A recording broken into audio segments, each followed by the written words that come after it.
Welcome to Unshakable with Human Design, the show dedicated to helping entrepreneurs use human design to shift from hustle to flow without sacrificing results. Come here to become an unshakable human and build an unshakable business according to your human design. I'm your host, Nicole and Hello, and welcome to Unshakable with Human Design, everybody. I'm your host, Nicole and for once, I am not here by myself, people. I have a guest with me today that I'm very excited to introduce you all to, because I think that this sort of blends the strategy and energy piece that we always try to bring together on this show. I'm very excited to have this conversation with her and with you all, and to introduce you to her and to her work. So my guest today is Alessia Citro. She's a corporate dropout, like moi, who traded her lucrative career at tech giants Google and Salesforce for a life of meaningful entrepreneurship. A pivotal encounter, and I'm going to ask about this, on a flight from Maui ignited her transition from the corporate world to becoming a life coach and a passionate advocate for creating fulfillment through full expression and authenticity. She is also, to give you her human design creds, she is also a 1-4 pure generator, and she is a vessel of love incarnation cross. I am so excited to have you here, Alessia. Welcome to the show. Nicole, thank you for having me. I'm so excited to be here. So I want to dive into the encounter going to Maui. So what happened that shifted you, that said I can't do this anymore? I don't want to say the word forced, but usually there is some sort of moment. I know I had my moment of saying, I can't do it anymore. What was your moment that you said, bye Google, bye big tech, and I'm going to go do something that doesn't really have a clear-cut path? It's very unknown. I'm going to step into the unknown. I should also say that your book is called Higher Self Habits, which is what we're going to be talking about today. But what caused your transition from corporate to entrepreneurship? What was that encounter going to Maui, or whatever it was that shifted you? It was the clearest sign from the universe in the form of my seatmate, Jody, telling me, I know we were meant to sit together because when I saw you walk down the aisle, I knew I needed to talk to you.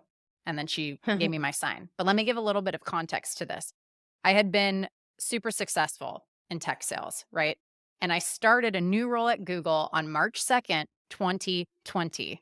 So you could do the math of what happened 1 week later. Now, at the time, my daughter was 15 months old, her daycare closes, and I am now in the most complex, technical, highly demanding role of my entire career, and I'm able to work 3 hours a day while she naps. And so for me, why I left was because of the existential identity crisis that resulted and the shift in my priorities that followed.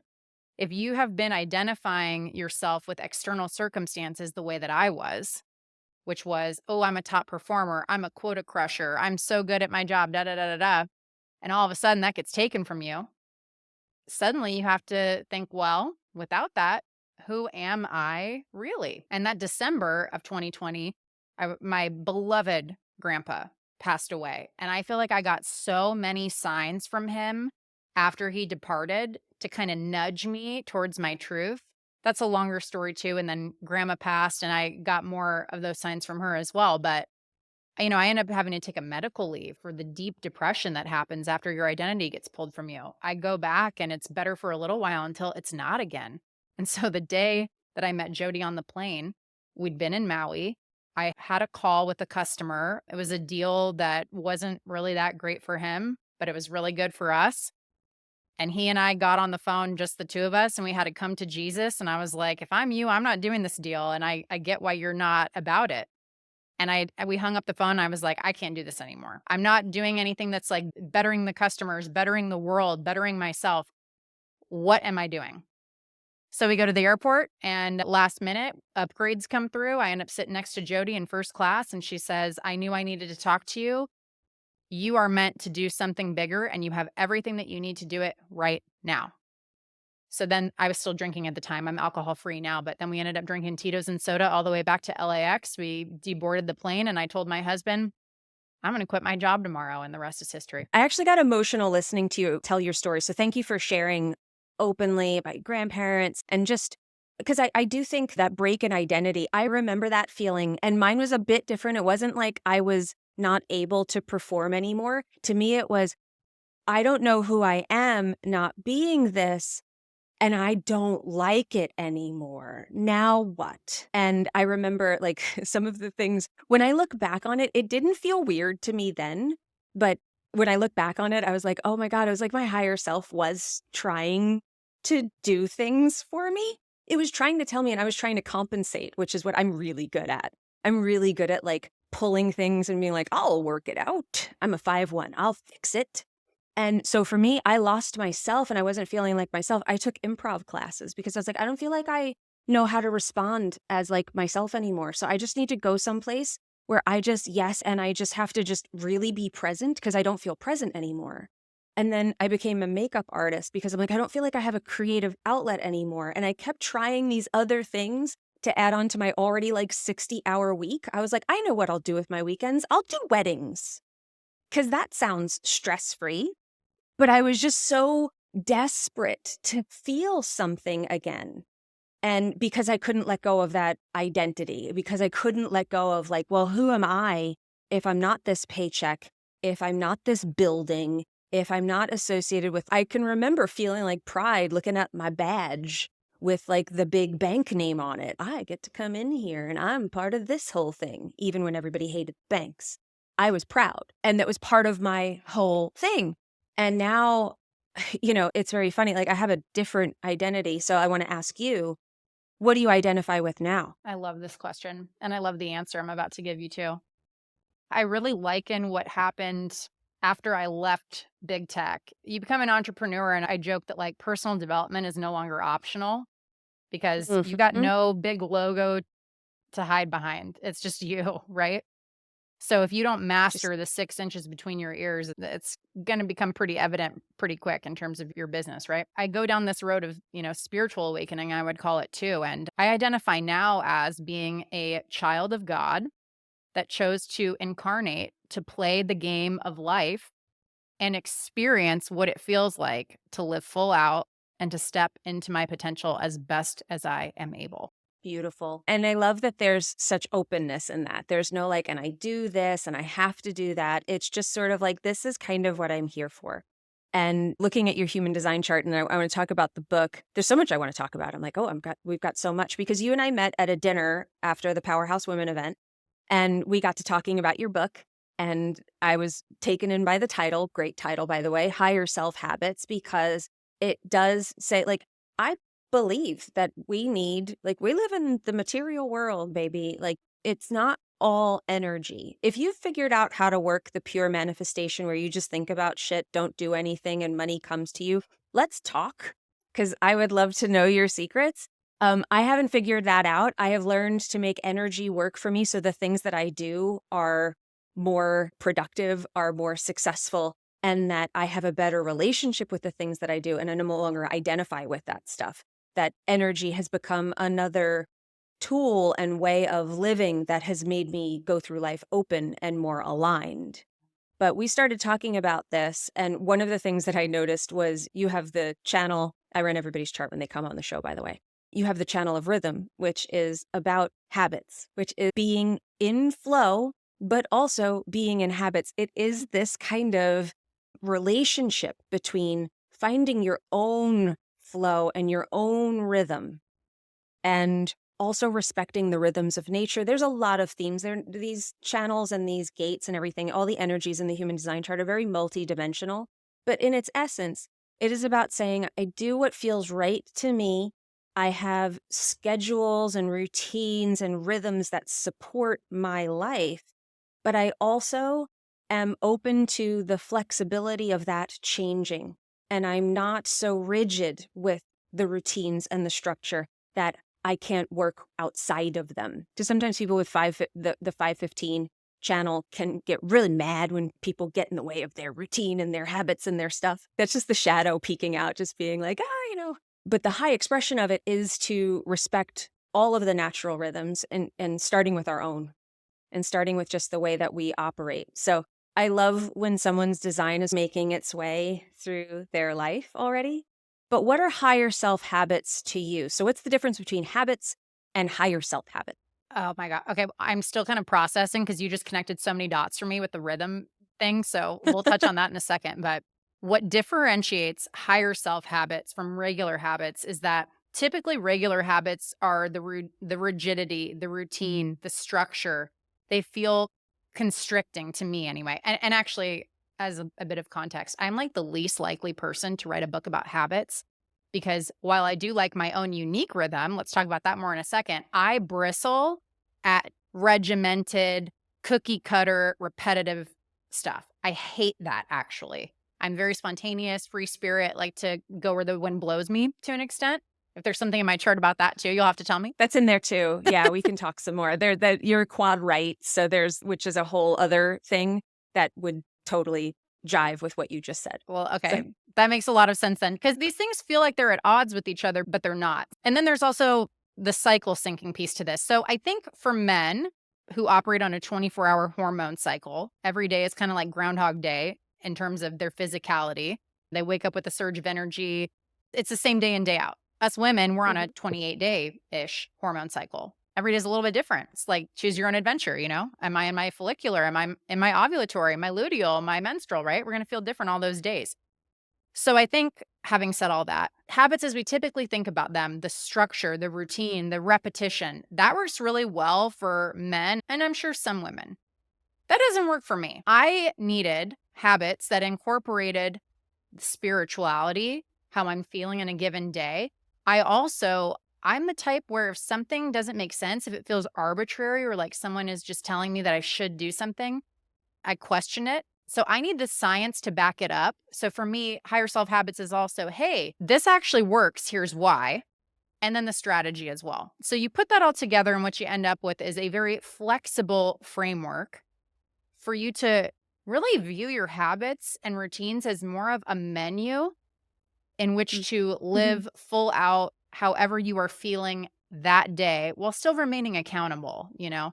If you feel like just being in sloth mode all day, well, there are some days that we need that, but this at least gives you guardrails to make sure that every day you're getting something done. You're being in the energy of that person that you wish to become, your higher self. And you do that enough days, and before you know it, you've ascended into a much better version of yourself without the guilt and the shame and the boredom. I want to ask you a question about how do you choose off of your menu personally?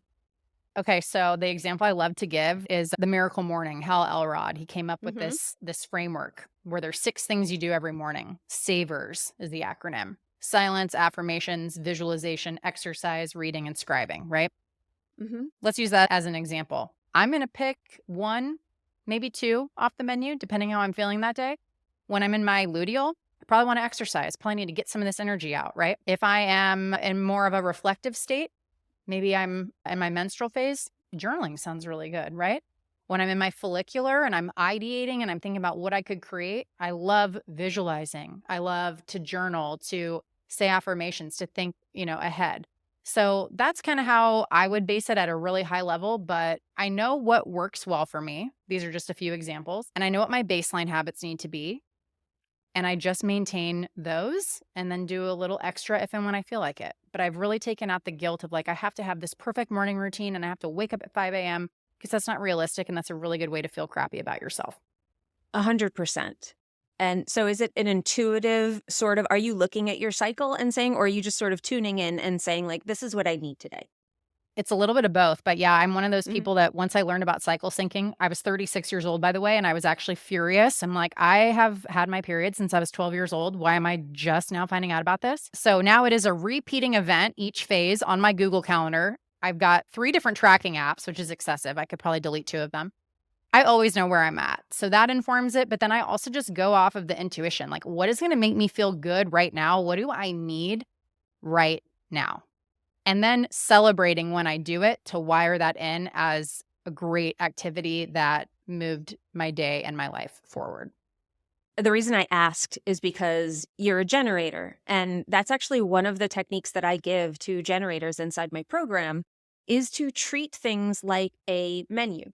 And I use that exact term because I think that's also a great way to experiment with your design with that gut reaction. Because when you read a menu, if you notice, it's like you're internally going yes or no, or I don't know, read the whole thing and then read it again. So after that, I can start to like, you're getting, it's an intuitive sort of guidance of like what you should eat at that moment, what feels good to you.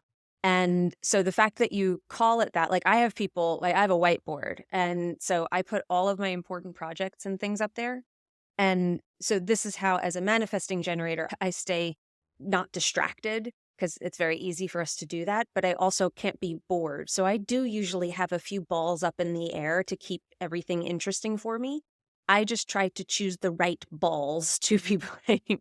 I'm not going to say balls playing with, but you get the idea that I'm going to juggle the right ones at the moment, but I'm going to choose off of that menu. So I'm not doing frivolous stuff when I know that there are things that need to be done without being rigid about it. If I need to move my energy in a different way, I do that. If I need to take a walk, if I need to just enjoy myself, if it's just feeling like too much, I need to go have fun. If I'm frustrated, I need to go have fun. Yeah. So you mentioned when we hopped on the call, before we hopped on the call, that you had, so you have, I mentioned your 5-15 channel of rhythm. The 15 is the gate of extremes. You're a vessel of love person. So the 15 is one of your prime gifts. It is your conscious earth.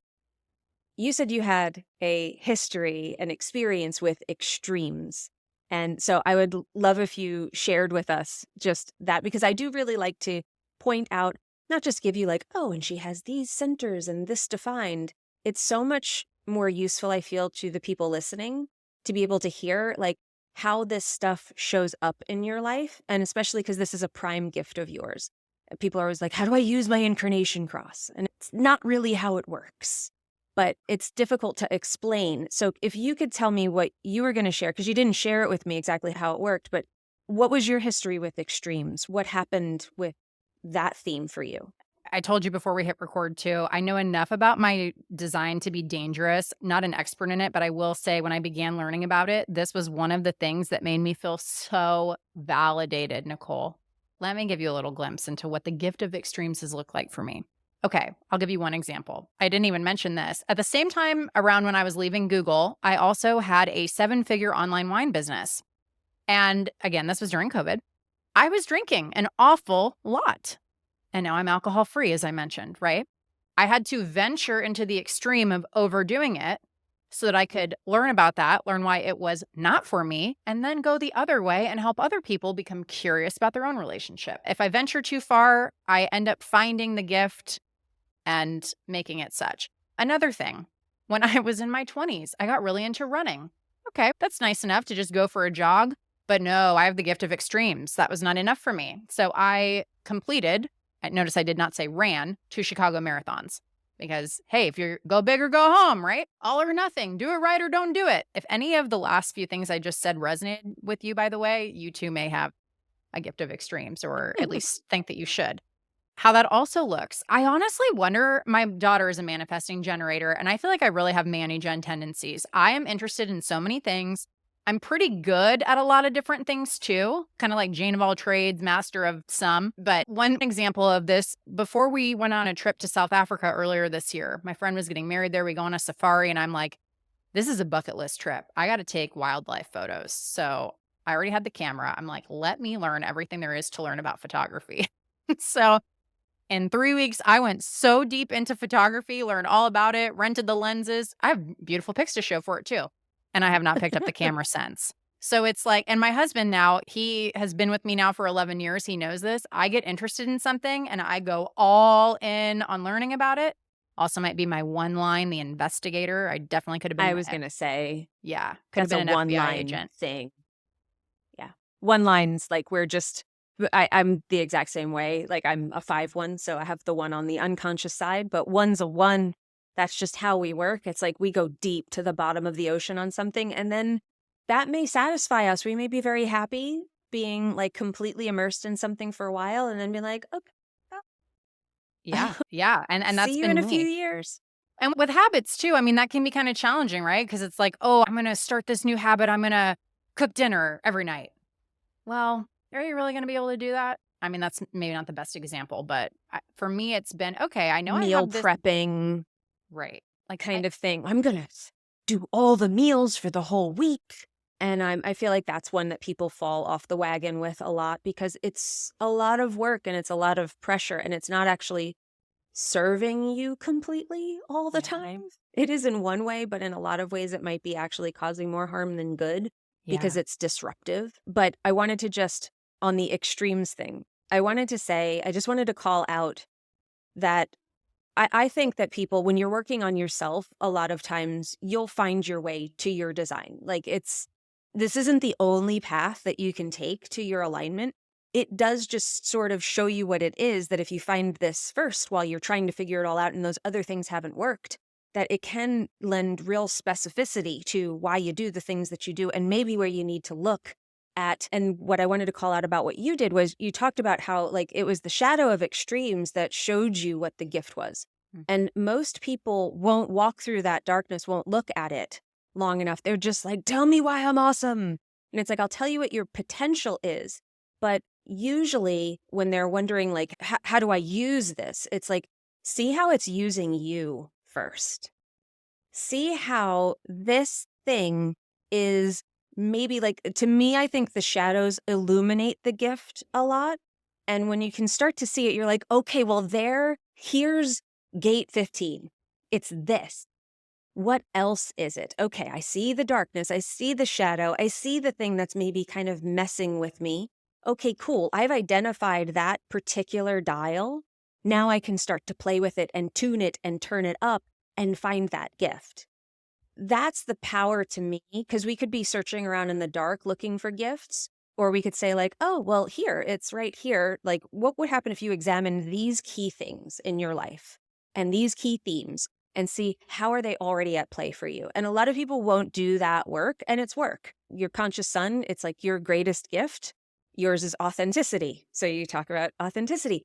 But most people, like in Gene Keys, it's called your life's work. Most people won't do the work. They're just like, tell me what it is and let me put it into my copy. Let me build a business around it and a brand around its authenticity. And it's like, well, until you've had a journey with it, you don't really have anything to offer anyone. And people just want that quick thing. And I'm not yelling at you if you're listening and this is you. This is just sort of me calling you up, not calling you out. But just really, if you start to pay attention to this stuff, this is where you find your magic.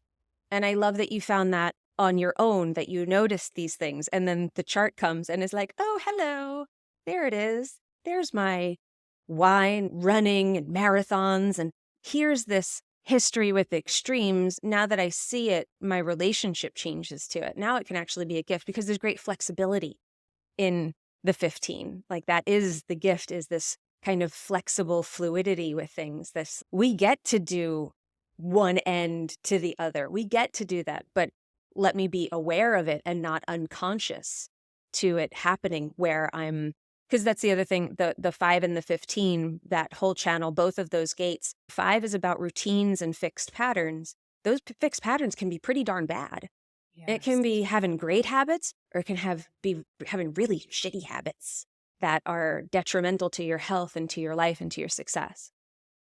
So just wanted to interject that there, because it just felt you gave such a beautiful example of how you work with this stuff. Even when you don't know you're working with the human design, if you're working with something where you're like, oh, what would happen if I shifted this? What could I change here? But I want to talk about so someone buys higher self habits. Someone is looking to dive into creating higher self habits for themselves.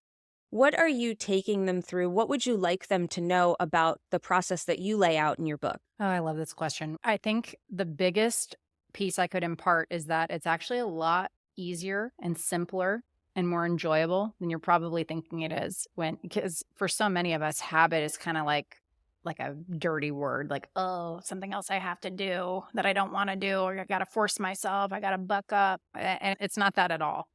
So I take the reader through 5 stages. There's awareness, alignment, audit, activation, and then ascension. And what we do in those 5 stages is first illuminate what are the limiting beliefs and the fears holding you back, as well as the shared neural architecture that keeps us playing small unless we are aware of it and choose to override it. Like, the reason that you care about people's opinions of you is not because you're weak or care too much what people think. No, it's because you have an ancient brain that has not evolved for modern conditions and thinks you still have to acquiesce so you don't get kicked out of the tribe and die in the wilderness, right? So learning about some of these limitations is helpful. You become aware of that, then you move into alignment. Who is your higher self? If it could be like the angel on the shoulder, whispering in your ear of, ooh, this is your next step. What if you reacted like this instead? What if you tried that? Like, we're looking for that, but you get such a crystal clear vision of who this version of you is, down to how she dresses, how she does her hair, what her vibe is like, all of it. It literally becomes like an alter ego to an extent that you can embody and then act as. Then with auditing, I show you where to start, stop, and continue behaviors and which to begin with. I actually borrow quite a bit from Maslow's hierarchy of needs. And if you're not familiar with that, Abraham Maslow, he was an early 20th century psychologist who created this hierarchy. And a lot of the time when we jump into personal development, we're like, ooh, let me self-actualize, which is the top of the hierarchy. But maybe the thing that you actually need to focus on right now is not skipping lunch every day, which I'm guilty of doing often. Maybe it's drinking more water. Maybe it's getting more sleep. You cannot be the best version of yourself if you're not meeting your basic physiological safety connection needs, right? And then from there, activation. I show you how to design behaviors to make them habits, as well as how to design your way out of behaviors. And I tell people, if you cannot stick to a behavior or a habit, it is not a you problem. It's not a matter of, oh, you don't have enough willpower, you're not motivated enough. It is a design problem. You are probably making it too hard to do without even realizing it. It takes so little friction for us to not do something. And I show you how you can eliminate the friction, find your desired habit, and then make it itty bitty so that you can do it day in, day out, come hell or high water, maintaining that baseline, wiring it in for good. And then ascension, that's when you've completed one revolution of this process, you unlock new levels of awareness, and here we go again, your upward spiral. I love that because, and a lot of people are surprised when they come into my programs and they work with me and I'm not giving them all cosmic advice. It's not all about like their activations and their gifts. It's like, no, here's like the structure of how you start to work with this. I just try to not force someone who's quad right like you are, where there is more flow in your nervous system. Your nervous system needs that. I don't want you feeling like you need to have a rigid, dictated schedule that you need to stick to all the time. If you have an open ego, that might be really hard for you. So there's considerations to how you set the framework, but the framework is still needed. And I love how you broke that down into really clean steps of, and using Maslow's hierarchy of needs, because yes, we can be looking like, I want that. And we are taught to sort of look at like, go after what you desire, have big dreams, have big goals.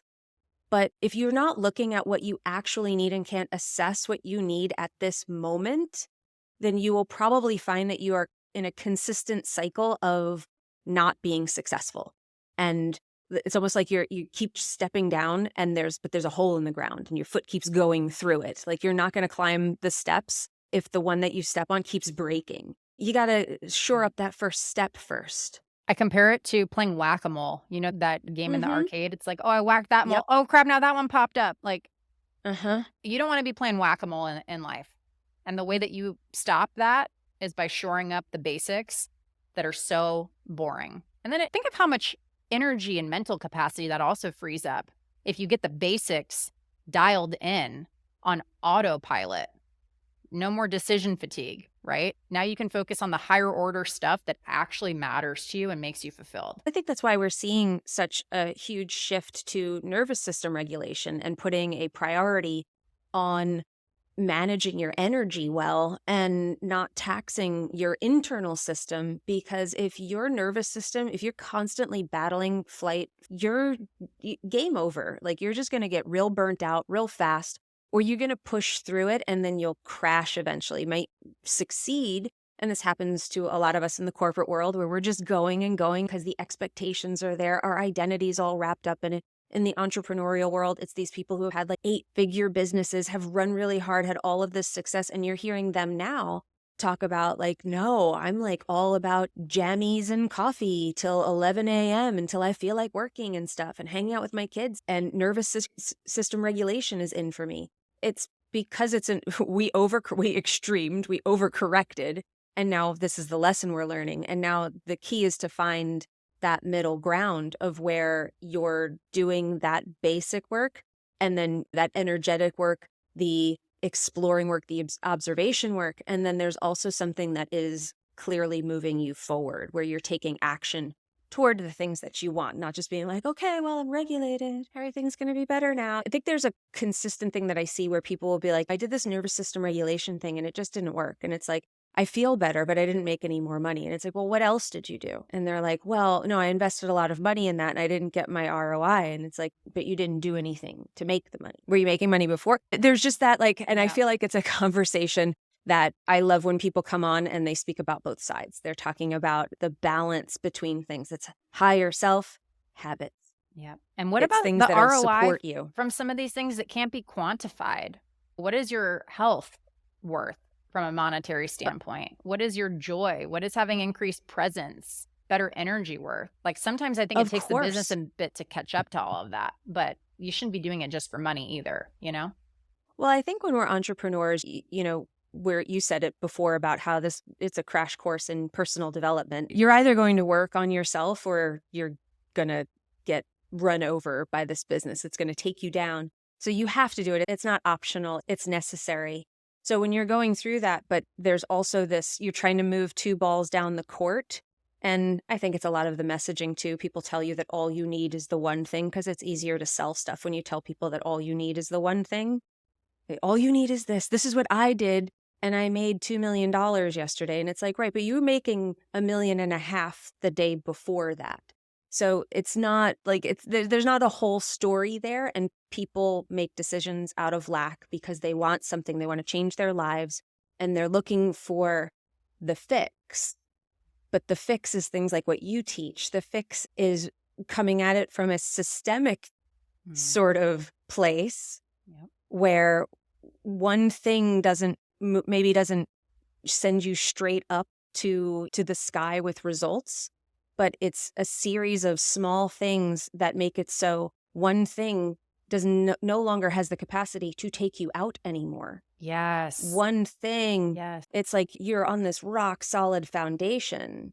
Because is that how you feel now? Do you feel like you're just on solid ground because of what you've built? Yes. I say in the book probably 6 times, you want to be building on a foundation of steel, not on sand. And to your point, it would take a lot to take me out right now. Exactly. I am so like diversified, I feel, in the different practices I do and how I have rooted my identity in internal stuff, not in the external shiny objects, accolades, achievements, all of that.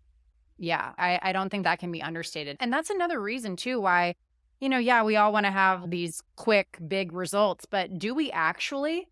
Because unless your identity levels up with the result, you're not going to be able to hold it long term. And I'm in a season where I would rather have sustainability. I've been on this roller coaster boom and bust cycle long enough. I'm really enjoying like homeostasis now. There's still excitement. Don't get me wrong. I am never going to be a boring person. It's just not written in the stars for me, this incarnation anyway. We'll see about the next one. But now things are just a lot more even. And that feels really good from a nervous system perspective, laying in the plane to what you were just talking about. When you're really building something, it's not do or die on any one thing. That's what I tell my clients all the time. I was like, you have to remind yourself that you don't get one shot at this, that you're building something, you get to come back, optimize this. That's what I teach you, is to build something that lasts and grows over time. You might have a big bang at the beginning, but if you don't, it's okay, but we're teaching you how to cycle this and how to grow this over time so that it doesn't feel like you don't feel like this, oh my God, what if it doesn't work? Because nothing will fuck you faster than that feeling of I've got to make this work and I need to make it work right now. But if you have the thought in your head and the vision of, I just have to make it work. Can I make it a vision that where it's like, can I see it if I had a year, would I feel like it's possible? Most people will say, yeah. If you tell them next month, does what you want feel possible? Then they start to freak out, but it's the same goal. So take the time away. And the way that you do that is sort of just building this great foundation for yourself of the things that you do and the way that you live. What are some of the tools in your toolbox that you love to pull out to help yourself? What are your favorites? The first one that drops in for me is tapping, emotional freedom technique. If you are not familiar with it, oh man, go Google it, watch a video on how to do it. I think I've got one on my website somewhere. It'll take you from like, let's just say like a 10 on the anxiety scale to like a 6 in a matter of minutes. I'm an EFT practitioner, so they've heard about this if they've listened to like my deconditioning episodes. It is life-changing. Yeah. Life-changing. And you can do it anywhere. I mean, maybe not if you're both hands on the steering wheel, but otherwise pretty close. Go to the bathroom. Yeah. Tap. I do it all the time. Yeah. Yeah. And it seems like something that shouldn't work, but it does. Also, I mean, this isn't something that I can do regularly for obvious reasons, what I'm about to say, but plant medicine has been an amazing tool for me to unlock a lot of crap.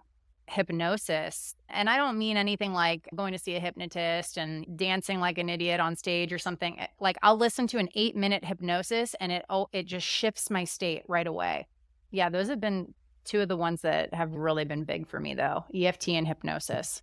Hypnosis I like better than meditation even. Meditation I feel pressure. Hypnosis, I don't. I cycle through them. It's like, what do I need right now? What do I feel like what would feel nurturing and like what I need? If I'm in anxiety and stuff like that, tapping all the way. Yeah. And breath work. Breath work will work that out too, but I like to cocktail them together sometimes, like a little tapping, little breath work, and move that stuff right out. Yeah. But this was so fun. I'm so happy that you came here. I'm so happy that we got to have this conversation, that we met at the event. Events are great. We meet the best people. You really do. I know. And it was funny because you were someone I'd wanted to connect with the whole weekend after one of the girls staying with me had connected with you the first night. So it was meant to be. And this is so fun. I love what you're doing too, bringing in the human design to like the larger picture. It's so validating and it's really helpful. I think we live a lot of our lives thinking we need to fit in a certain box and do things the way other people do them or say that we should do them. And yeah, human design has just given me a permission slip to just be myself. Feels really good. I love that. I always say I did a masterclass a couple years ago called Permission to be Exceptional. You are exceptional. You are a genius. And the permission slip is to be exactly who you are. That's how you get there. It's not this achieving thing that we've gotten all wrapped up in. Thank you for sharing everything that you shared, your journey, your framework, your system. Go buy the book, people. Higher Self Habits. Tell everybody where they can stay in touch with you. Where can they learn more about you? What do you have going on? What do you want them to know? Yeah, I have a couple free gifts for listeners too. I mentioned your higher self becoming someone who is vividly clear and real to you.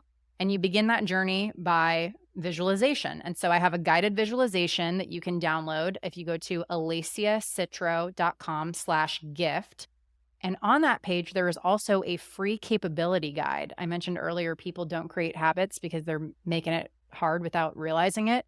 I help you look at the different components of capability to make everything easy. And then I'm most active on Instagram. So I would love to connect with you over there. Alessia Citro, 2 because there are other Alessia Citros, believe it or not. And yeah, I would love to connect with you, hear how your journey's going. If you read the book too, I want to hear how it's helping you. It was a labor of love. And the more people who are reading it and sharing their takeaways with me, it's making me want to write another one. So we'll see. Ooh, you heard it here first, everybody. She's thinking of another one. Thank you so much. So we will link all of that up in the show notes for you. You will not have to remember all of it. Just go over to the show notes. We will take you over there for her free gift to her website and to her Instagram. Definitely connect with her. She is a fabulous wealth of information and for inspiration. Thank you so much for being here, Alessia. This truly was a pleasure to have you on the show. I'm so excited, and I'm excited for everybody to get to know you. And thank you, listener, for making it all the way to the end of this conversation with us. We appreciate you. And remember, in order to have an unshakable business, you must first become an unshakable human. So thanks for letting us help you become unshakable with human design, everybody. We'll see you next time. If you love this episode and you're a fan of the show, please show us the love on iTunes, Spotify, or wherever you're listening to the show and leave us a review. And if you'd like to connect with other entrepreneurs on their human design journey, join our free Facebook community, Human Design for Entrepreneurs. Go to nicolelano.me/podcast links to join the group, book a human design reading with me, or access our free human design resources. We'll see you there.